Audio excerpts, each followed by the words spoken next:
I don't think Klopp can teach him how to control a football. I don't think Klopp can teach him how to do interplay. I don't think Klopp can teach him to do the hold-up play. You learn that from young. We've seen it with Lukaku. He can't do it. Nah, and that's going to be the same thing with the Uruguayan Andy Carroll. It's going to be... Do not compare. Do not. Oh, my days. Hold on. They both score goals, though. They both score to be goals, fair, though. Nunez is a better movement than Lukaku. Yeah.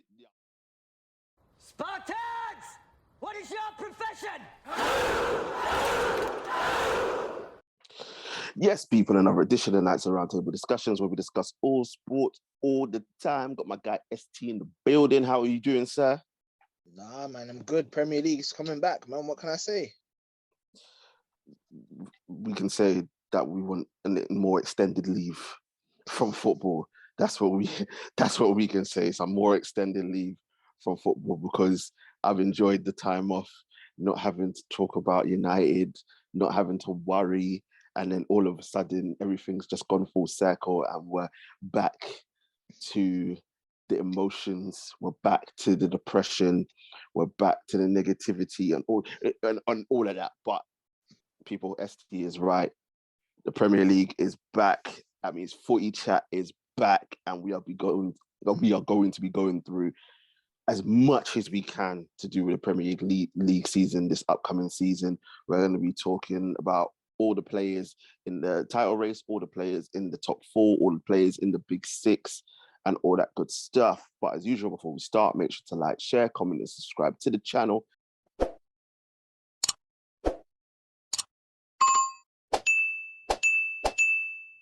Get the likes up, get the subscriptions up, as I say all the time. Share. We are here, and don't forget to join our social media pages as well. Links are in the description. Should be having the truth and possibly Mr. KA coming on. Watch this space, but as of right now, you got myself and ST. Before we start, ST, gotta say congratulations to England women for winning the Euros. Obviously, they did it, beating Germany in extra time 2-1. First time England has won a trophy since '66. Credit to the women for doing their job. Credit to them for getting over the hurdle that the men couldn't, and credit to the manager Wiegman, who has gone back to back. She won it 2 years ago with Holland, and now she's won it with England. So credit to her. ST, what did you think about it, bro? Congratulations to them, man. I was watching it, and I've been watching a little bit of games. I've been watching games from the actual tournament. The thing is, the England team have been playing very good football. They've been playing like very not even counter-attacking. They've been dominating possession, which I like. You know what I mean? That coach, what's her name, Weigman? Yeah, Wiegman. Weigman, sorry if I pronounced it wrong. Very, very good coach, TJ. Very good coach, because I look at the way it's a different team from when Uncle Philip was coaching them. I hear that. Yeah, and you know it is with the English passion. That doesn't win you everything. This woman was playing with technique. She had I have to shout out a few players as well, you know. The Kira Walsh in the middle. She is a baller. That's the sort of baller, like I was calling her like the Carrick of the team. The one that she was keeping it ticking. You need a player like that in the team. And I can see why she was there. Very good footballer. Beth Mead. Quality. Serious baller. Ella Toon as well. The finish was... she's the one who She's did a United player, isn't it? Yeah, United player. Her and Russo, I think, are the United players. The dink was serious. She looked up, saw the keeper come out. Up you go. Big up Chloe Kelly as well. She's from Ends. So, yeah, she's from Ealing, I think. Scored the winning goal. You know what I mean? And I was also happy because I was more confident of them winning when Pop was injured in the warm-up. Well, this is it. Once she got injured, I said, my brother and I both said it. We said, yeah, that's it. It's written in the stars because I believe if she would have played, Germany would have won. Yeah, I honestly believe it. That's how much of how big of an impact that she had on that team. And listen, credit to England women. And I think the biggest thing out of this is that obviously women's football gets the exposure. Yeah. As I said at the beginning, gets the exposure. Now the clubs have to invest more in women's football. Have to pay them more. Now the pay thing is a bit controversial because obviously we want to shrink the gap, but there has to be some common sense to it. Because I think I saw someone saying that the women should be paid as much as the men. Let's not be stupid. Let's not do that, because the men's game does still bring in way more money than the women's game. You've got to think about all the branding and the sponsorship that the men get as well, and the revenue that they generate from the games. And I said it before it started, I was like, the WSL was low down in numbers in terms of people attending. Hopefully now it goes up. It'll go up, and it stays up. Do you know what I mean? And then you can come and start talking about shrinking the gap even more. I'm not saying that the women don't deserve to be paid more. They do. But let's not be silly. Like, because there's way more money that is generated and put in the men's game than the women's. But I don't dispute the fact that they should be paid a lot more, and the gap should shrink significantly. But on the same, like, let's have a little bit of common sense with it, people. But listen, congratulations to the England women. It's very hard for me to say those words, but not because they're women, but because it's England. But you got to give credit where credit is due. But anyway, as we move on, ST, listen, Premier League is back, coming up Friday. Friday is coming up. So Arsenal kick things off in the Premier League. We're not going to start there. We're going to start with the big two. Obviously, the Community Shield happened over the weekend. Liverpool winning 3-1. Obviously, both players have brought in new players. Both players have let key departures go. Key departures go as well.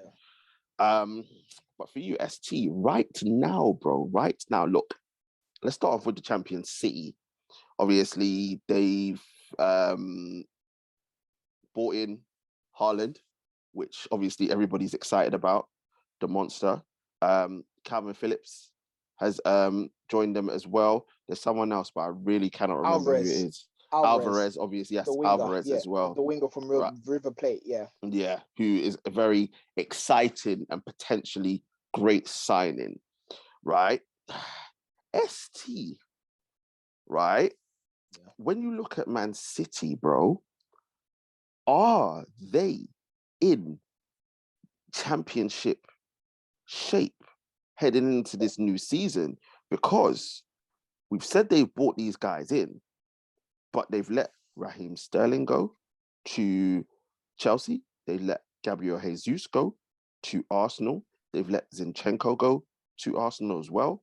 Fernandinho has left as well.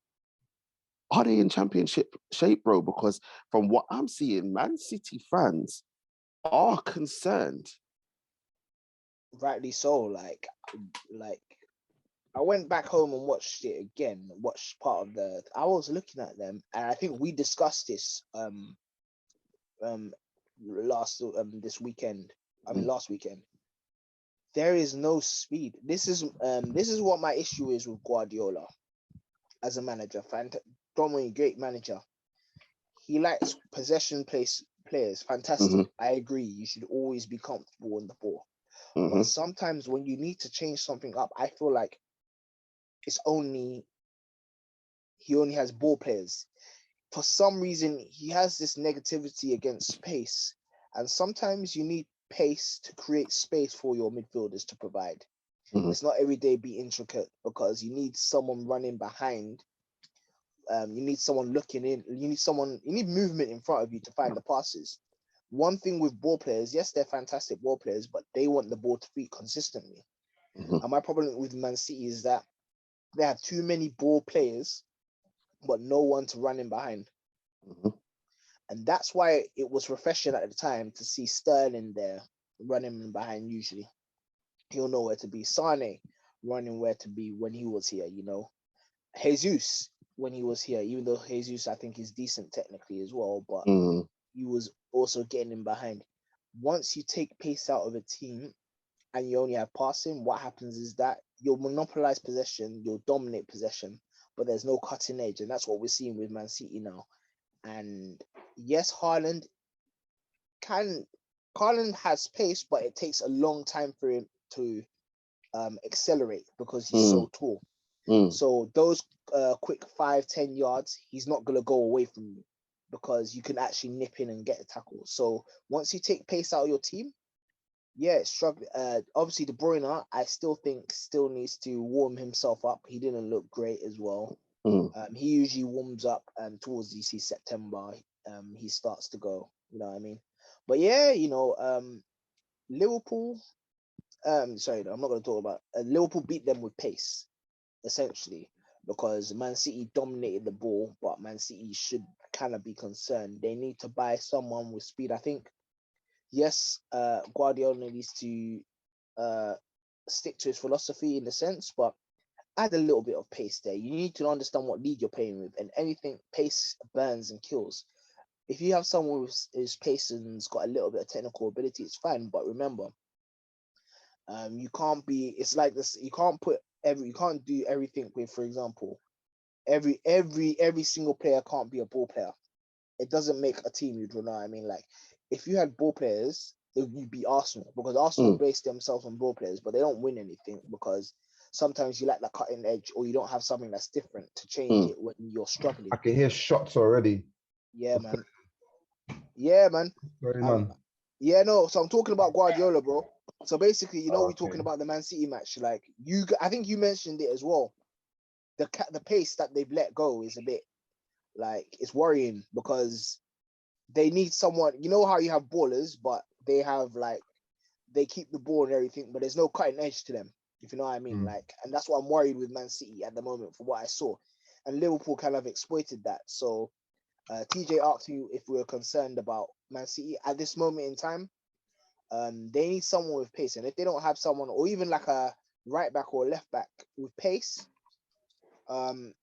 it's a problem because they're not going to stretch teams. They're going to play. What teams are going to do? They're going to sit back, and there'll be no cutting edge, and they will be caught on the counter attack. Exactly. I can't say any different than that, and I think the reason why I have concern for City is the longer we know City will dominate the ball and they'll beat most teams and whatnot. But we've seen this lack of pace thing happen before when he left Barcelona in his final season, when he decided that he wanted to change everything up. He wanted to keep the ball for 90 minutes. He'll go 1-0 up and then do his fuckeries that Pep Guardiola does. It's like he gets bored after a couple seasons of winning things. And obviously he's changed it up. I think the truth, obviously, we'll talk about, the certain colour issues in the Man City team. But you can change it up, completely taking the pace out. And now we're looking at everything is going to now have to be perfect from Manchester City for them to win games. In the big games, in the small games, they'll still wipe the floor with the little teams and whatnot. But truth, I just wanted to obviously welcome, first of all, welcome back. Exactly right. But welcome back, fam. I've been AFK away from you for a few months, fam. Glad to be back. My pre-season has just started, doing my warm-ups, doing my research. I'm here. It's my pre-season. About time. But True, I want to hear from you. Like, how do you see this Man City team at the moment? I know you differ, but I still have them just slightly favourites. But what is it about this Manchester City team that even Man City fans are concerned about right now? Because I don't think it's just the pace that they've let go. I think the Man City fans are also concerned about the depth that they have. Depth-wise, yeah. They've always had that slight issue, obviously, with KDB goals. But I think with KDB, in Bernardo Silva, you've got someone not on his level, but someone that can step in and fill in for a short few months. Depth-wise in defense is a huge issue. They got no one at right back for Walker. Defense, I think the drop-off from Diaz. Is huge. You don't rate Laporte? No. I know he's No, I injury don't have prone, much. but Yeah, injury prone. I heard his attitude in the actual team isn't too brilliant in terms of how he is. Um, it's a big drop off when you consider what Liverpool have. It's quite a huge drop off because you got Matip, Canate that are very able. Laporte will do a job, but then after that is what? John Stones and Ake. Okay, Is yeah. Ake even there? Flipping. No, I'm surprised that guy's still there. No Cancelo. They tried to get Cucurella, but you know he's obviously going Chelsea. So it's a drop up there now with no Zinchenko. I think that's huge. I don't think they replaced that. They're looking for what I think is Sergio Gomez. I think some guy from Anderlecht or something like that. I think that's that Grimaldo guy as well. I don't know if he's from Benfica. Yeah, he's a good player, but we'll have to see how he adapts to the league if he does come here. But I got no issues with players from Benfica coming in. They hit the ground running to be fair. But yeah, there's a worrying lack of depth. But the pace thing, trust me, until you guys actually mentioned it, yeah, I didn't actually clock it. Like for Liverpool, it's gonna be an easier game because they can push up high, and Haaland is very quick in terms of his top speed. Yeah, but his acceleration. It's it takes terrible, him a while. That's what we've going. just mentioned. We just mentioned it before he come in like tortoise, bro. For its acceleration. That's what I'm saying. His acceleration isn't the best. So they're really gonna miss the option of Jesus and Sterling, especially in the big games. But even in the mid-table games, they got quite an issue because your likes of your West Hams or your Leicesters, your Wolves, they don't really have to play deep because I think deep plays into City's hands when you got someone like Haaland. You could get the ball in. His movement is incredible. What I think you do is that you push a high line, you risk them getting in behind because you're gonna catch them. Mahrez ain't the quickest, Grealish ain't the quickest, and they don't really get in behind. I think Alvarez is probably the quickest one that they've got, but is he gonna start? No. Exactly. Foden, Pep likes to rotate. Yeah, but eventually, I think he's going to realize eventually he's going to be like, wait, I've got no pace. So, it's a bigger issue than even I thought it was. And that Liverpool game, I saw how high Liverpool were up the field and how high they were defending. They were defending literally 10 yards back away from the centre circle. And that's what you do. You squeeze them high. I think they'll work it out. They will work it out. I think they're too much of a good team not to work it out. But they have quite a bit to work out. While Liverpool are more trying to just carry on the same and do it even better what they're already doing with different personnel. City are literally trying to find a whole new way to play football right now. So yeah, it's going to take some time. Like I don't have them as favourites. I don't know how you can have them as favourites at this point in time. I think Liverpool are a bit ahead of them. I think for me the reason why I have them as slight favourites. I had them as big favourites until I sat there and I was like, hold on a minute, these guys ain't got no runners. And I think it's obviously Pep being there, the fact that they are champions, the Haaland factor, I think is going to be huge. And I don't rate Noodles at all. Oh, come on. I don't rate Noodles at all. But I want on Haaland, right? ST, because we have spoken about Haaland before. We know what Pep's like. We know what Pep is like with tall strikers, because we've seen a prime example with Zlatan. Yeah.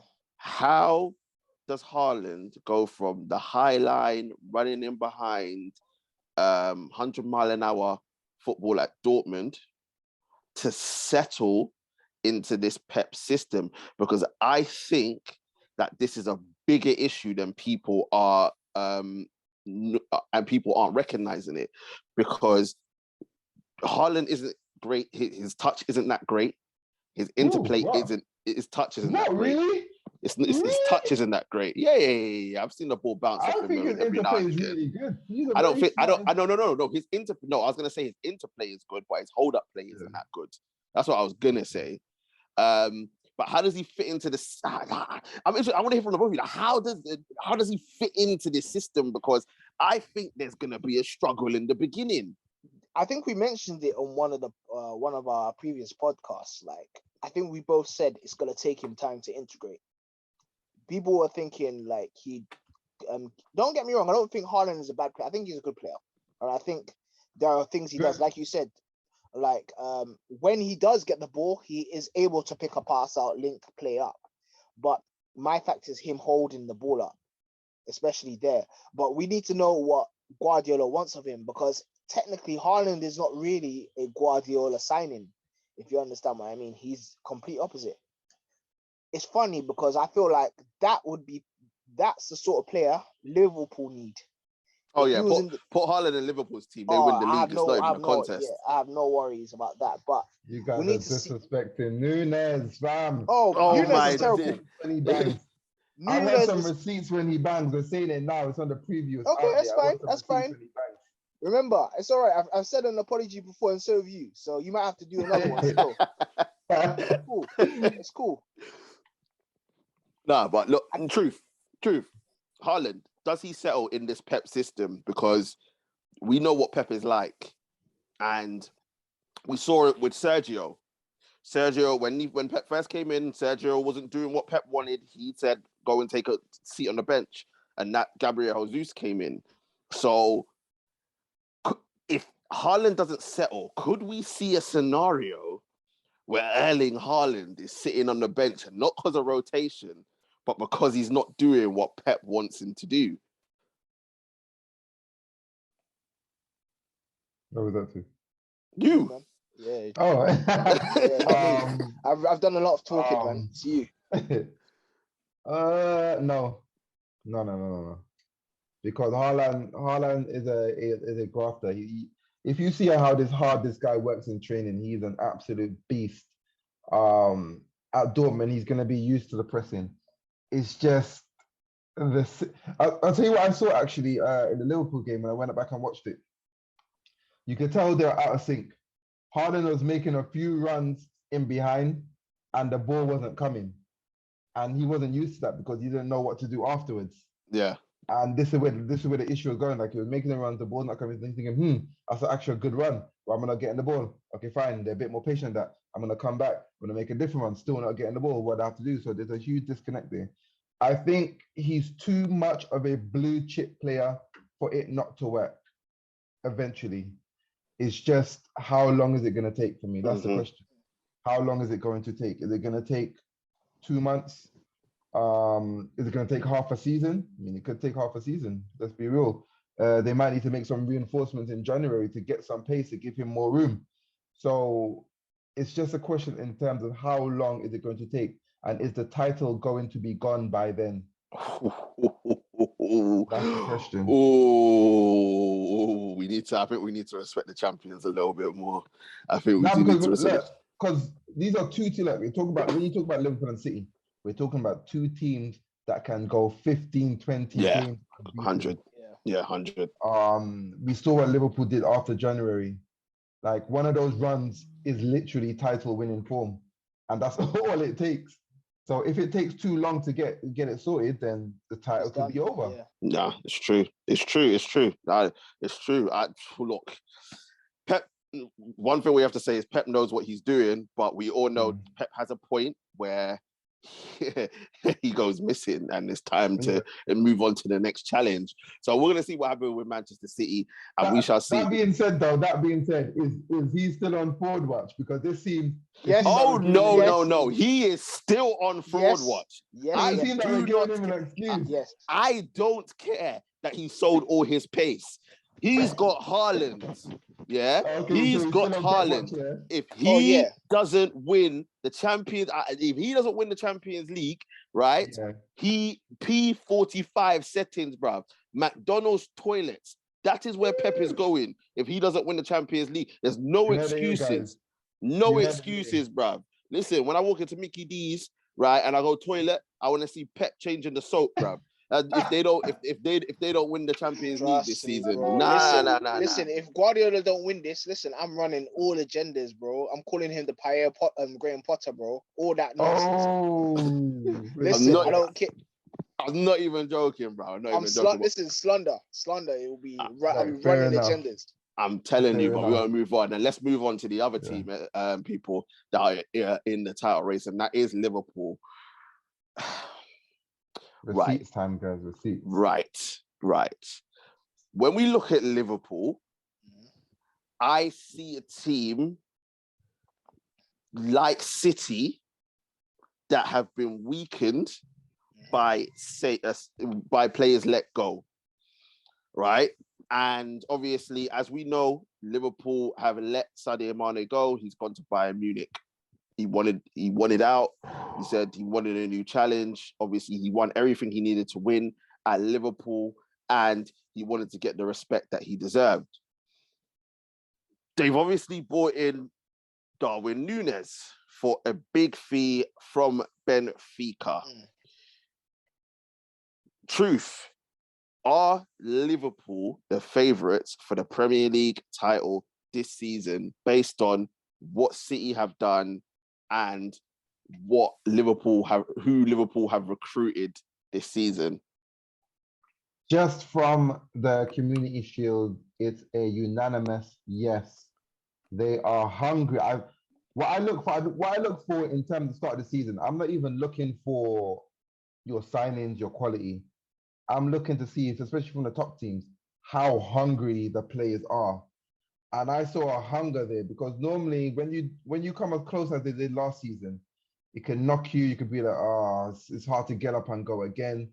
But the hunger that they showed that, look, we're ready to go again. And it's like who blinks first with City and Liverpool. I don't know if City are able to match the intensity that Klopp is able to get out of this team. Unlike you, I don't think they're weaker. I think they're stronger. I think Nunez, while not as good as a player as Mane is, offers them something different. Someone in the box, someone they could cross to. Just remember, the third goal against Thingy came from a cross. He's a target. I know his first touch isn't good, but he could work on that, and they've got someone now that can hold up the ball. His link-up play isn't good, and he's tenacious. You guys are forgetting he's a tenacious guy. He's not no Morata, who's a soft touch or anything. He's not no Timo Werner, who can't finish. He can find the back of the net. And this Liverpool team creates chances. Like he's gonna create chances. I think they're stronger because Diaz is a ready-made replacement. They knew about Mane going. Diaz is a ready-made replacement. While he won't offer you the same amount of goals, that's for sure, he does offer you that unpredictability on the ball. And he's got a good cross on him. He's an effective player. So all in all, I think they're strong. Who else did they sign this season? Was it just those? Was it just... And Carvalho, Fabio Carvalho. Fabio Carvalho, okay, He's a good player, but he's a good player. He's a good player, but what's one for the future? We have to remember the midfield are a year older in terms of Elliott and who's the other guy? Curtis Jones. Even though I don't rate him as much, I rate Elliott a lot more. But they're a lot older. They're ready to take a lot more responsibility in that midfield now. Thiago.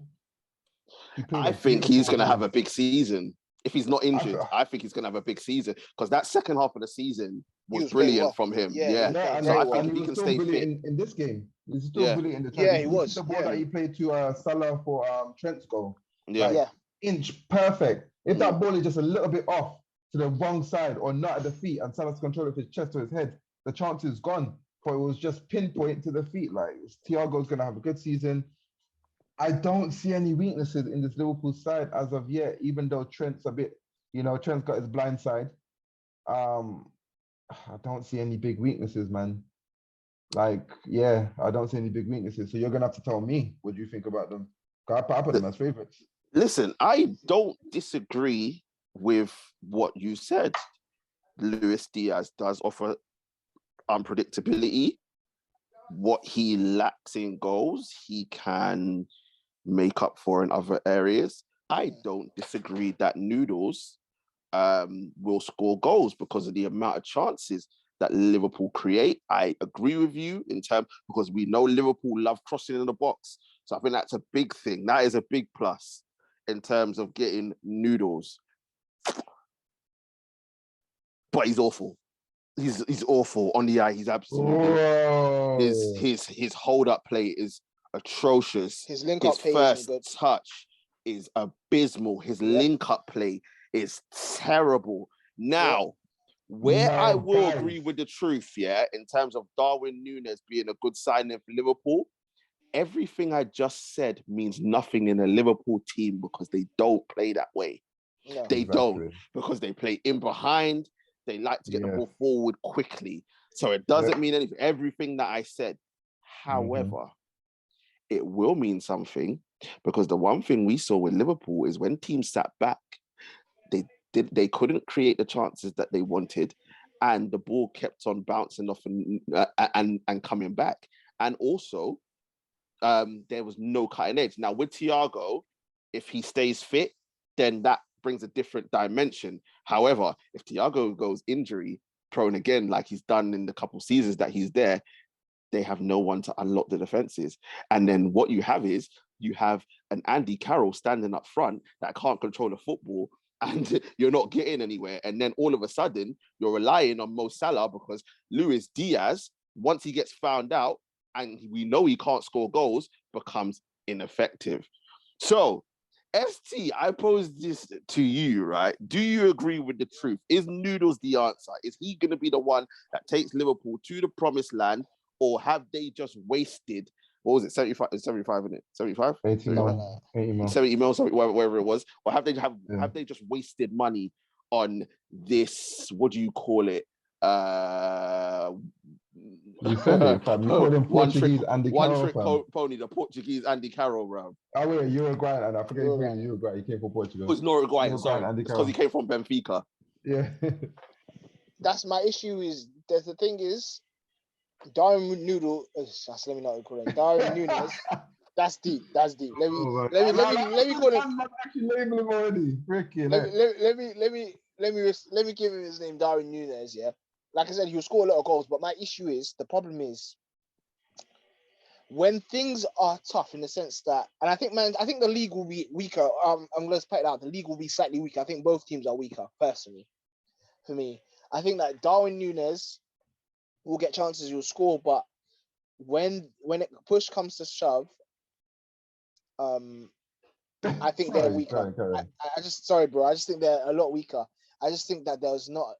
I think that obviously Liverpool create chances, but I do think that he's just not great on the ball. Like, if he was slightly great, I even give him a little bit more. Yes, he'll be more aerial. I do agree the aerial threat will be a lot better, because Trent and Robertson will always cross the ball. In that sense, I think you literally just made my point about me saying Liverpool have the two best crosses of the ball in the league, and you're saying they're gonna struggle. Two of the three best crosses. Two of the three. Yeah. Two of the three best crosses in the league, in Trent and Robertson. Yeah. This is gonna help the fact that there's gonna be deeper defenses. Balls are actually gonna be coming in, and they can actually do something for once. There won't be Firmino dropping deep. There won't be Jota having to find spaces on trying to battle against big defenders. They've actually got someone who can score headers and can score those dirty goals, because he is you guys are disrespecting Darwin, fam. You guys are disrespecting this guy. That's okay. Keep the receipts, though. I don't get me wrong. I think he'll score 15. I think he'll score at least 15 goals. The biggest joke is I actually think he'll score 10 to 15 goals because of the amount of chances Liverpool create. Only because of that. I said I think if you put Noodles in any team apart from, he could never play in Pep's team. We know that for a fact. Yeah, okay. But I think if you put Noodles at Chelsea, you put him at United, you put him at Tottenham. Not so much Arsenal, because Arsenal do create a lot of chances. I think Tottenham, I don't think he would stop. Nah, because Tottenham don't create a lot, because Conte sits back. United are shit, so he wouldn't do anything there. And Chelsea are Chelsea, innit? But I think if you put him in those three, man doesn't get half the goals he's going to get at Liverpool. It's just the fact that Liverpool creates so many chances. Because when they play City, when they play obviously Real Madrid in the Champions League or a Barcelona, right? You're only going to get probably two clear-cut opportunities. And he will miss both of them. He's not that player. He's not that guy. He's going to need, in 5 chances, he'll score 1 or 2. In 5 chances. When you give him 2 to 3 chances, he's not scoring any. Agreed. And don't get me wrong. I believe under Klopp, he can develop this guy and make him into a very, very good centre forward. Yeah, I agree. But I don't think I don't think Klopp can teach him how to control a football. I don't think Klopp can teach him how to do interplay. I don't think Klopp can teach him to do the hold-up play. You learn that from young. We've seen it with Lukaku. He can't do it. Nah, and that's going to be the same thing with the Uruguayan Andy Carroll. It's going to be... Do not compare. Do not. Oh, my days. Hold on. They both score goals, though. They But both to score be goals, fair, though. Nunez is a better movement than Lukaku. Yeah, I'll give him that. But they both score goals. They're both prolific goal never scorers. wanted to work on his touch. Nunez is somebody that's got probably name me one Uruguayan who's a mug. None of these Uruguayans are mugs. Like none of these Uruguayans are mugs. You got Belgium are a team notorious for disappointing, but notorious for underachieving. That's where Lukaku comes from. He's a notorious underachiever. Trust me, Nunez, he is going to bore. You don't, was it 30 goals, 30 plus goals? You don't score that many goals. Like you don't score at that rate if you're not good. You don't think, not even if you're not good, if you don't have potential to be even great. You don't score that much. Portuguese league. In the Portuguese league. I'm not saying it's a shit league. I'm just saying it's the Portuguese league. As Cooking with Rash would say, there's no other league apart from the Premier League. No. Yeah, that's Rash. We all recognize other leagues regardless of how easy it is. Like, because the teams are lesser quality regardless, or Benfica are lesser quality, so they're playing at their level. So it's not like it's PSG or something and he scored 35 goals for a PSG in a dead league like the French league. So nah, man, I want receipts. I'm saying 15 to 20 goals. I'll give it to you. Listen, if he scores 20 goals in the Premier League in his first season, I will happily shut my mouth. But I think he's only going to get 10 to 15. I'm counting this community shield goal. No, shut up. No, you're not. You're not. No, we're not doing this. He's already one up, guys. He's already one up. 19 to go. No. Just because of what you did with Cooking with Rash, with the Lukaku thing. Don't try to count these goals now, bro. But finally, because we knew people, that's what happens. Like, we got so much to talk about. But finally, I need to get this point across, right? Yeah. And obviously, it's another thing that the truth's not gonna like. This is the season where it is the biggest pressure on Mo Salah because his partner in crime they don't even like each other. There, even though they don't like each other, but his partner in crime, the man that would bail him out, has departed at Bayern. We all saw what happened after the Cup of Nations and how Mane carried that Liverpool side to the FA Cup final, in the Premier League, Champions League, while Mo Salah disappeared, bruv, like he was in the Sahara Desert, right? We have seen, right, in years gone by, that both men have contributed to this Liverpool team. Yet, the disrespect to Mane and the lack of acknowledgement of what he has provided for Liverpool Football Club has been an utter disgrace. And that is why Sadio Mane left. So I sit here now and I'm saying, okay, cool. And this is no disrespect. I think Mo Salah is a very, very good player. I wouldn't say he's a great. I just think he's a very, very good player. This season, if he can go again, right? And what was it, 20? Is it 22 or 23 that him and Son got last season? 20 something. Yeah, 23 or 23. Yeah. If he can go again, I will, like, truth, I'm here, bro. I don't mind apologizing, but I want to see what you do without Sadio Mane, because I believe that, not saying that Mane carried Salah, but what I'm saying is it was an equal partnership, right? In terms of the contribution that both players made to Liverpool Football Club. Yet one man gets all the credit and the other one is going on like to say he's non-existent. Like, people, the lack of respect is why Sadio Mane left. And now I'm interested to see if Mo Salah can do the same thing that he's always done. Because when it does go quiet, and this is the reason why I don't have Liverpool as favourites, because when Mo Salah does have that spell, I don't think Noodles is going to pick up the slack. I don't think Luis Diaz is going to pick up the slack. No. So I want to see where their goals are going to come from when Mo Salah decides that it's time to go out. And if he doesn't, I hold my hands up. I say, you know what? Salah, you've proven me wrong and I apologize. But until I see it without Mane, I'm not having it, bruv. I'm not having it. The both of them contributed as much as each other. Let's respect Sadio Mane. Go on, Truth. Nah, I want ST to go first. Let's have ST finish before I respond.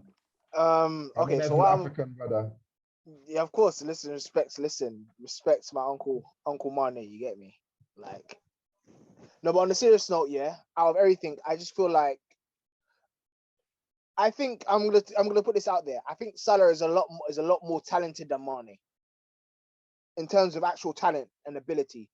But what Mane has done with that team, I think he's been one of their best signings. It's just that the fact that he doesn't get acknowledged as much as what Salah does.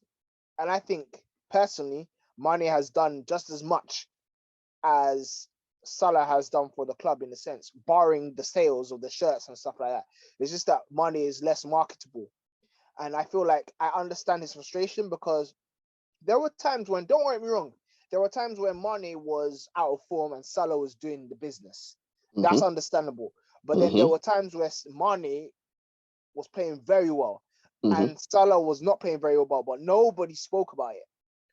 Nobody spoke about it. And also, ST, sorry to cut you off. Yeah, go on. When Salah wasn't playing well, he wasn't dropped. When Mane wasn't playing well, he was dropped. Salah could be having an absolute stinker and Mane's being subbed. It wasn't last season. I think it was the season before. I don't know if you don't remember when Mane got subbed off and he was having a great game and Salah was stinking up the joint. And then Mane was literally like, I think he just wanted to dash the shirt away. And I think that was the day that when Mane realized these guys don't rate me as much as this guy. And I think that was the day when Mane already made up his mind. And he said, you know what? As soon as I'm ready and I'm done, I'm out of here. And I don't blame him. Sorry, ST. No, because what I was saying is that, don't get me wrong, like honestly, you'll know, like, when you watch it, for example, the finals, most of the time, it's Mane that always turns up. Always Mane that turns up. All the finals that I've seen, he's performed better than Salah. You know apart from the Champions League, apart from the Champions League, that was awful. Huh? Including his penalty miss against Chelsea in the FA Cup, where he nearly cost Liverpool the FA Cup. Nah, mate. Well, I'll give you that one. But all the you know, a broken clock is wrong. You know. No, but on a serious note, yeah, I just feel, don't get me wrong, if Mane and Salah were getting the same amount of credit, I wouldn't complain. Honestly, I wouldn't complain. Like, it's fair enough because, don't get me wrong, like, as much as I troll Salah, Salah's done a lot for Liverpool as well. Don't get it twisted. Like, there are times where there are goals, like, for example, the goal against Man City, Watford, there are things that he's done, like, you have to say well done. But you just need to keep it consistent, if you know what I mean. Like, both players should be getting the equal amount of credit, because I feel like both have contributed the same amount to where Liverpool, along with Van Dijk, who probably has even done more. Yeah, the Virgil probably. Virgil. I think Virgil probably is their best signing, and I'm not even disputing that, because I think take Virgil out of that team, and Liverpool don't win no trophies. Whereas I think you could take Mane and Salah out and still have a chance. Take Virgil out, they ain't got no chance. No, I said you could take Mane and I said you could take Mane or Salah out and they still have a chance. Take Virgil out. We've seen it. You take Virgil out, that team's not winning nothing. All right, then, Truth, what's your issues on this? Like, we know, actually, we personally know what it is, but guys, when you are talking about players like Mo Salah in a team, I don't care who you are. Okay, we've seen it with the Arsenal Invincibles. Bergkamp was a huge influence, but Bergkamp wasn't Henry, and even I have to admit that he wasn't Henry. He wasn't that thing. He wasn't Henry. He wasn't. In Barcelona, Mo Salah's not not how Henry. Good Iniesta was. No matter, he's the Liverpool version of Henry in terms of what his effect is on that team. Messi for that Barcelona, no matter how good Iniesta was, no matter how good all the rest of the play was, Messi is still the main player. As much as we hate to say it, Real Madrid, as much as we know how great Luka Modric is, I know we know how such a supporting cast Benzema is. Yeah, they're the supporting cast. Their job is to support. Salah is no equal opportunities act here. No. It's not. What's it called? What do they call it? That thing in America that they do for Quality. black. They do the black. That they do for black. I forgot the name. I'm lost. I don't know. I forgot the thing. Back in the 80s, affirmative action. Affirmative action. No. Let's be real. Salah is a star. And regardless of things, you don't take up your star because your star can win the game for you more than Mane will. Mane is a supporting act. Regardless, he gets to do what he gets to do because all of the attention is on Mo Salah. And let's remember, he was a poor finisher. He was a poor finisher. He was a very poor finisher. He improved it a little bit over the last 2 years, I admit. He did improve his finishing. But let's be real. Mane is not the person that you will give a chance to and be like, oh, he's definitely going to put away. He's missed Neither is Mo Salah. Some sitters this season. Neither is Mo Salah. This season. Neither is Mo Salah. Mo Salah misses a lot of chances. He does. A lot of chances. But he's more likely to put away the harder chance than Mane is. Fair. And he's likely to create a chance for himself more than Mane is. And guys, honestly, regardless of what you think, Mo Salah has nothing to prove. I disagree with that. I think he does. He's won the league. He's won the Champions League. Oh yeah, he's won the trophies. In terms of winning things, he has nothing to prove. He's won everything there is to win. What we're saying is, and we're the opposite side of the spectrum, he has something to prove to a lot of people because of the disrespect that Sadio Mane has gotten. That's what he needs to prove. He needs to prove, okay, cool. Like, I'm the main guy, everyone, and he loves the attention. Let's not get it twisted, because there was times where Salah was going in and he wasn't even passing the ball to Mane. So let's not do that because he's a greedy player as well. So let's not do that. So now Mane is gone. You don't have to pass to him. I want to see you be the greedy player. When he's not supplying you, when he's not picking up your slack, when you decide that you don't want to show up, I want to see it. That's what he needs to prove, because you want to be the main guy. All right, cool. Even if you want to say, as the truth is said, supporting act. All right, Robin's gone. Let's see what you got back, man. Let's see what you got, because every now and again the Joker wins, innit? So let's see this season if the Joker's gonna win, or if you're gonna be that man and you're gonna carry it. This is down to Diaz and Nunez, Thiago, whoever's playing in the number 10 and in the attacking midfielder role to step up and become the new Robin. It isn't on Salah, because Salah's going to be Batman regardless. He's going to get you those 20 goals. He's going to be the main man. He's going to win the big games for you. But who is going to step up? But that's the thing. He doesn't perform in the big games all the time. That's what Salah. Are you telling me he doesn't? He doesn't. He doesn't. He doesn't. He doesn't. But hold on. Listen. We need to stop. Because we're running out of time. We are running out of time. We're running out of time. We're gonna have to leave that for a different day. But listen. All right. Cool. I think we can all say these two are the main two again. Agreed. Yeah. Who ST, who you going for? Because I think we know who the truth and I are going for, but ST, who you going for? You know what? I'm actually gonna side with truth with this one. I never thought, you know what it is? Like, I was deep in it. Losing the pace, it worries me. Yeah. And I just don't, and I think that I don't think, like I was saying to said to you guys, I think both teams are weaker, if it makes sense.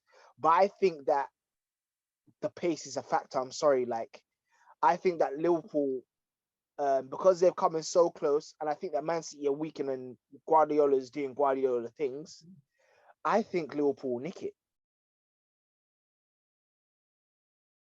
No, fair. There's two against one. We're going to see what happens with the top two. Obviously, there are other teams in the league, but we know that it's going to be the top two. Truth. Now, listen. After back-to-back 8th place finishes last season, Mike L made improvements to the Arsenal team. Nearly got top 4. Lost it, obviously, to the worst team you can lose it to in Spurs. Yeah. But still finished higher in the table, finished 5th. Bought it, obviously, in the summer. I think the transfer business has been quite good I think the most important thing, truth, is that it's been done early, because we know in Arsenal in the past, it's been left to the last minute. Obviously, we know there's probably still one or two that you need to get in, but obviously players need to go out first. But how are you looking at this season? I know obviously top four is going to be a priority, but are you happy with the way how the team looks? And do you believe that this is the time where Arsenal will make top four this season? It's very simple. If by December we are not where we should be, around third and fourth, Arteta needs. Well, he should have been gone at the end of last year, because not only did he lose top four, he lost to Tottenham. That's a crime in itself. He should have been sacked from that. But he's there. There's nothing we can do about it. Let's be real. We're not gonna throw our toys at the pram. He's there now. He's built the team. This is his third full season. Yes. So this is it. He's good. Like there's no other choices. I know he signed a new contract, but I don't care. You sack him, because this is your third full season. It has to be a trophy season. I don't care what trophy it is. It has to be a top four. I didn't go as far to say as a top three finish, because I think a top three finish is on the cards. Because I'm not convinced about Chelsea. Tottenham are going to be Tottenham. United are there. I don't see why we can't aim for third place. It has to be that, nothing else. Third, I don't want to see any scraping of top four. I don't want it going down to the last 4 weeks where we could still might scrape it. It needs to be wrapped up early. Third or fourth, and give us a trophy. Otherwise, you got no. This is your third year. Your project right now needs to be bearing some kind of fruit. We've been patient. He's got them. He's got the support. He's got the signings. Like what else? What else does he need? What else does he need? I still think this year we are at least 2 players short of being comfortable in terms of challenging for that third place. I'm talking about a backup right back for Tomiyasu, or even. He seems to love Cedric though. I know, and which is a concern because the drop off is too much. But Tomiyasu is injury prone as hell, so that needs to be sorted out. I think we do need a backup for Partey, as we know he's injury prone. First and foremost, we need someone that's an upgrade on Xhaka. When you think of the Tillemans and Neves, if we don't get any one of those 2 players, like I know you guys want Neves, but if we let Neves go to you, I will be so annoyed. I'll be so vexed, because he's a player that would improve any team. I want the both of them. I want both of them. I want the both of them. Bring both of them. Bring them both. It's too much. I know it won't happen, but I want the both of them. Yeah, they're both. I think either one. They're both for me. They're both for upgrade on Xhaka. Luxury things I would like to do is get another backup striker. I will happily go for a Weghorst. Listen, you just made Eddie Murphy and Nketiah a priority. Like he's the backup. No, but he's not a backup in terms of something different. We need something different. Okay. Someone to get. Yeah, okay. So I'll happily take a Weghorst. He's not going to play, but when he comes on, he's going to be someone big, so we can get crossed into a different way of playing. Because at the moment we're one-dimensional, and if that doesn't work, we've got no plan B. So I think we are a few players short in terms of being comfortable for me to be we're definitely challenging for top 3. But the business has been okay. I really like Jesus. I like Zinchenko. On Jesus, right? Truth, because I think we've seen obviously Abba was that guy, but obviously there was a drop off. Lacazette wasn't really that guy. Eddie Murphy is Eddie Murphy. Gabriel Jesus comes in, 4 Premier League titles, 4 League Cups, FA Cup. So he's got that winning mentality. Obviously, he was part of a machine in Man City, but nevertheless, he's got the experience of winning titles. 25, am I right? 25? Yeah. 25 years old. Yeah. And we've seen in pre-season, obviously we know pre-season is pre-season, but even still, because we've seen multiple different finishes from this guy. Yeah. Seen the fox in the box, seen the scrappy goals, seen the chips, seen the finishes. Like, I'm impressed. Now, as I said, it's pre-season, but I'm so impressed because as much as I rate Gabriel Jesus, and people seem to forget that before he went to Man City, United and Chelsea were both in for him as well. As well as I think Real Madrid. I think Real Madrid were in for him as well. A lot of teams were in for him. Yeah. His finishing is his finishing is there. I really do believe he is the missing piece in terms of top four, especially if Chelsea don't improve going forward, because I just think that he gives you so much. It's a joke. But what I want to say is, he the guy that puts you lot over the top? Is this the guy that brings you lot back to Champions League football? Because I honestly believe that he is for you lot. I like his mentality, because look, at the end of the day, this guy is a elite player in terms of playing for Man City, playing in Champions League, playing for Brazil. And the fact that he wants to come and lead his own side says a lot about his mentality. He could have easily gone to a Chelsea. He could have easily gone elsewhere, abroad. Stayed. Yeah, he could have stayed. But no, he said he wants to be the man. I got to respect that. I got to respect that. And he believes he's ready to lead a team. And I'm here for him. I've got all the time for him. Jesus. As you said, he offers a lot. He presses. You can see his leadership. He's got he's gonna have a good relationship with the likes of Gabriel Martinelli, with your Gabriel, with Edu as well. And he will say to Edu, this is what I think what we need. So yeah, I think he offers a lot. I don't know if he's a missing piece. I still feel our missing piece is a Patrick Vieira. I think we've been missing that ever since Vieira left. You know, someone that we could call captain in the middle of the pitch, someone that can lead by example, someone who's a fighter, someone that. Man like Xhaka. I just said we need to upgrade on Xhaka, man. The Albanian Vieira, yeah. That was him. But he did play second pre-season, but look, he's been playing well. To be fair to him, yeah. We need to upgrade. When push comes to shove, we know what you're gonna get from Xhaka. So yeah, we need to upgrade on that. So yeah, as I said, I still think we've got a lot to do, and until we get those things, until the end of the transfer window, I can't be sure where we're gonna end up. I can't be sure where we're gonna land this season. So yeah, it's a little bit of, there's good things, but there's also loads of improvement still to do for me. No, I hear you. 100% hear you. And I think that's a fair assessment. Everything you said is a fair assessment of where Arsenal are at and where they need to be, especially, as you said, it's the third season, obviously, for Arteta. So it's kind of now, this is the time where you have to show something for it. I personally believe, I think as long as he makes Champions League, I don't think they'll get rid.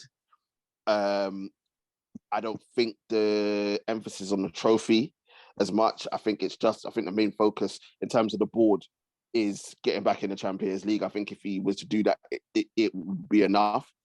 But if he doesn't, then I 100% agree with you. As much as I banter on Michael for Arteta for life and all that, I do believe if he doesn't make Champions League this season, especially with, again, we don't know, but we're waiting for the end of the transfer window. But if you were to get a Tielemans in and Chelsea were not to strengthen going forward, if he weren't to make Champions League, with Chelsea not strengthening, with how crap United are right now, I think that's a big issue. And I think, 100% agree with you. It would be time. And he's got two chances, remember? He's got two hits. Europa League and Europa League. Yeah, Europa League and the league. And I think you lot are way more equipped to go the league route and still go far in the Europa League and obviously other trophies as well. I don't think it's the same scenario as what we're in. But the pressure's all on Arteta now. If he doesn't get it, especially with the football that you lot were playing last season and towards the end of the last season, I know it was disappointing in the end, but there was some fantastic football being played, and the young players were flourishing in what he was doing. So now it's going to be interesting times for Arsenal. Truth, where are you finishing? Positive me says third. That's just me being my Arsenal fan. I say third is definitely a possibility. But I'm gonna play it in the middle. If I was negative, I'd be like sixth. But I'm gonna keep it in the middle. I'd be like, we finished fourth this season. Fair enough. Fair enough. ST, where do you see Arsenal finishing this season? Where did Arsenal finish? Yeah, fourth. Yeah, it's the same. I'm the same. I think you lot will finish fourth. I think Tottenham will finish above you. I think Tottenham finished third for me. I think Tottenham's business has been good, and I think because they've got the Conte factor, it just puts them over the top. But I still think Arsenal make Champions League football. I think it might change if Chelsea bring in, considering who Chelsea bring in, but we'll have to watch this space. On that, truth, unfortunately, we haven't got time for Man United because we've already gone over an hour. We gotta go into United. We haven't got time. Like, wait, so what did we spend majority of it on? What, you spent majority on Liverpool and City? Yeah, we did, bro. Listen, you should have come earlier and regulated the thing then, innit? You know what it was, yeah? It was the Salah thing. I lost seconds. Yeah. Actually, you know what? Let's just say where we think Man United will finish, innit? Yeah, we can quickly say United finishing. Look, United are finishing 6th. We all know that. I'm saying 5th. I'm saying finishing 6th. I think Chelsea are finished in 6th, innit? I know you lot disagree. United, I'm not sure on United, man. Honestly, I don't know what United. I'm not going to predict where they're going to finish. I don't know what United are going to show up. I don't know what players are going to show up. I don't know what Ten Hag's going to do. I don't know what your board is doing. I can't predict you guys. This is it. That's why I said 6, because like right now United are still a shambles, even though they've got United. But it was expected. As soon as they got rid of Ralph, we knew what time it was in terms of it would be a shambles until the transfer window closes. Truth, let's get up and going, bruv. Oh, the predictions. Predictions is back. Oh yeah. I wanted to actually Champions League. The proper format. The champions here.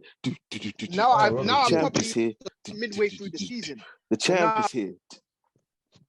So I wanted to actually do a proper format for this. You guys gonna help me? Someone get the fixtures up. Okay. The champ is here. People. I'm looking to get back my trophy. I've now done a full season, so it'll be more equal. Let me. Even if you're not available, still post your things. Yeah, of course. We're gonna have a proper table and a proper GIF up. I don't know how you could put that on the TJ. You're gonna have to work that out. Yeah, bro. Just like I'm trying to work everything else out, bro. Bro, I'm losing hair trying to sort that should be shit easy, out. Though. Just put it's just gonna be a still. Share screen, innit? Yeah. Just be a still.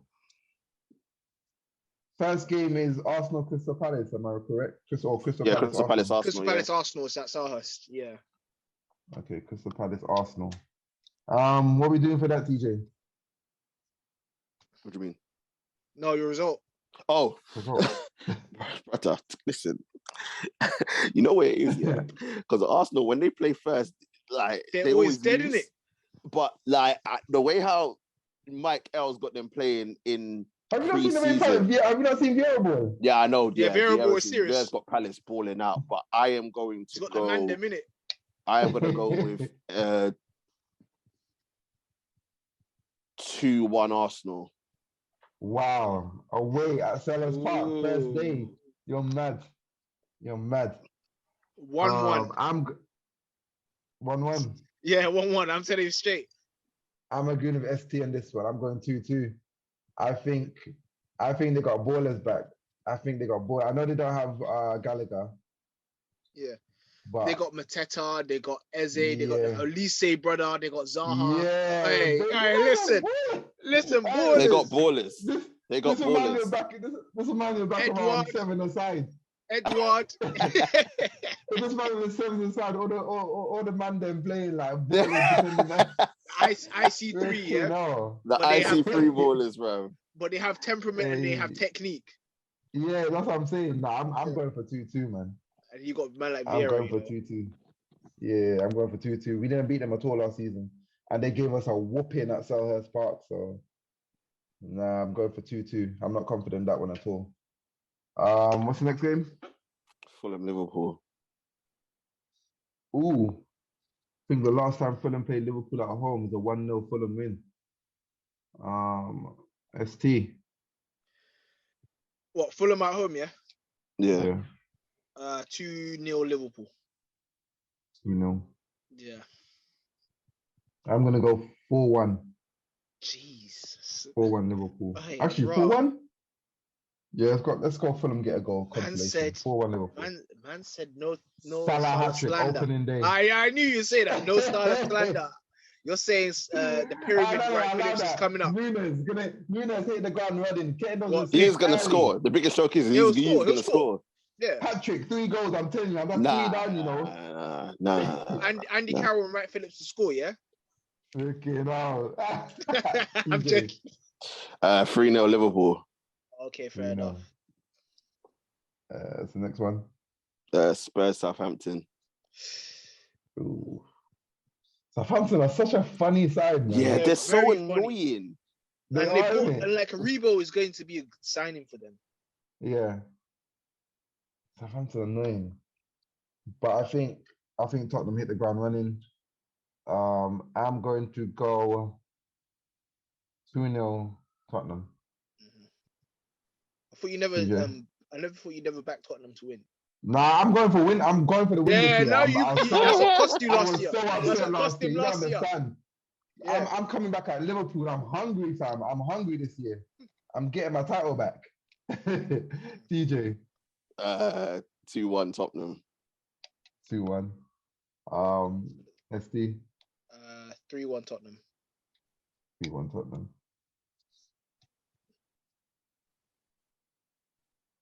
The next one. Everton Chelsea. TJ pick this one. That's his boy. God. TJ, hey, you know what it is? If Chelsea just had a striker, yeah, I'd be saying like 7-0, bro. I'd be saying 7-0 Chelsea. But I'm gonna go 2-0 Chelsea. Bro, Everton are dead food. Lampard is a shambles of a man. I don't like last season Chelsea just laid down because man was in relegation battle. Not this time. I'm not convinced on Chelsea, man. But Everton are dead food. Defenders, like. Everton are dead food, though. Who's Everton signed? I know they signed nobody. They signed Idrissa Gueye from PSG. Oh, they signed him. Okay. And someone else. No. Nah, Everton are losing. Calvert-Lewin got injured. He's out for a while. Yeah. He's out for a while now. What, Idrissa Gueye's back in the Premier League? I didn't even know that. Mad. They signed someone else on the free as well. Yeah, Burnley, Tarkowski, and Dwight McNeil. Oh, that's it. It's Dwight McNeil. Dwight McNeil is a good signing, but they've got no striker. Like they've actually got no striker. Yeah. Richarlison's gone. No Calvert-Lewin. Like. Yep. 4-0 Chelsea. I wouldn't know where Chelsea are getting them 4 goals from. That's true. Reece James, Chilwell, Cucurella, Sterling, maybe Koulibaly. Oh crap, Sterling. Yeah, Sterling will grab one. I'm thinking 3-0 Chelsea. 3-0 Chelsea. I don't rate Everton, bro. I'll be real. Wait, are they gonna get relegated? No. Fat Frank will be sacked before they get relegated. Yeah. They won't get relegated, but he'll be sacked, yeah. The joke is that you guys don't care. You're like, yep, as long as he's sacked, Everton off. Bro, I hate him. He's dead, bro. Man United. Yeah, United Brighton. United at home. Yeah. Whew. I don't even know. Let me go to ST first. 2-1 to Man United. 2-1 Man United. But the reason why I say that is because Brighton will open up because Brighton like to play that expansive football. I don't worry when Man United are playing the teams that like to play expansive football. It's the teams that sit back is where I worry. I think that even you're right. No Cucurella, no Bissouma. I'll think that. I'll go with you with that one. Yeah, I'll agree with that one. I'll go 3-1 Man United. I think Brighton score though, and then everyone gets nervous. Yeah, I think Brighton score. Yeah, I'm gonna go 3-1 Man United. TJ? 1-1.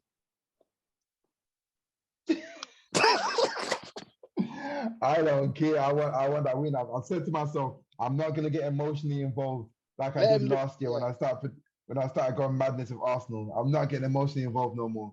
No more mad score lines. No more thingy. This is it. Yeah, This this is year I'll it. be sensible. None of that. Although the only one where I was not sensible, and I was almost trying. I knew Rafa would get sacked because he was doing an inside job last year. You know what I mean? That one, that guy was doing an inside job. I was like, yeah, this guy, he doesn't care. But apart from that, no, man. The last one said Man City. West Ham, Man City. Oh yeah, that's a big I don't know. I don't know. West Ham at home, innit? Yeah. Yep. There's 2-2 there last season. What do you predict? I'm going 2-2 again. That Samaka guy's a good striker. I'm going 2-2 again. Yeah, he is very good striker. I'm going 2-2 again. 2-2. I don't know, man. There's just 2-2. Yeah, I think it's going to be 2-2. I think West Ham have obvious, like they've got like depth now, and I think they're getting used to playing with the big boys. And I just think City with no pace, bro, it's a game changer, isn't it? Like I don't know. Convince me. I'm gonna go 1-0 West Ham. 1-0 or 2-1. 1-0 or 2-1. I'm gonna go 2-1 West Ham. I'm not. It's not shocking. I think at the start you catch City early. You always catch City early at the start. Tottenham caught them early last year. I think the season before. I can't remember who caught them. And you catch them early. Yeah, I'll go 2-1. 2-1 West Ham. SD. 1-0 City. 1. Fair. That's fair. Okay. I don't. You know what it is? I don't know. Like I'm not even confident with that. But I'm sticking to it. All right, fair enough. But yeah, people, Prem Predictions is finally back up and running. Obviously, you can see the Truth trying to get his title back. But you know, the champ is here. And he's staying here, bruv. But people got to wrap up. We need to start making thing on this though, like we do the fantasy. So I say loser has to pay for meals. So that way it makes people make sure that they get their Prem predictions in. Yeah, i.e. Mr. KA, bruv. Yeah, Mr. KA. I try to get predictions down before the weekend. And winner, we work out something. And I also do actually, I'll try to get predictions in early and get the graph up. And that way we're just talking about selected results and we just run through the rest of them quickly. Selected our prediction and we'll just run through any quick ones. So how's it going? So like what? How many scores? So the points is exact score is like what? The most points, then you have yeah. Okay, cool. Then like actual score, then it's the result correct, and then obviously wrong result. Yeah. Okay, cool. No, fair. But people, we gotta wrap up. Well, we've gone overtime. We did some OT, extra time in the cut. But people, let us know what you think in the comments. City and Liverpool, who you got? Haaland or Noodles? Who have you got? Mo Salah. What has he got to prove? Let us know what you think. Who's going to win the league? Is it going to be City? Is it Liverpool? Do you think someone else is going to be a surprise that's going to happen? Do you think Arsenal, the way how Arsenal are carrying on, do you think they could win it? Are they going to finish top 4? Will it be Spurs? Are Chelsea in the mud? United? No one cares. No one cares what United does this season. Absolutely nobody.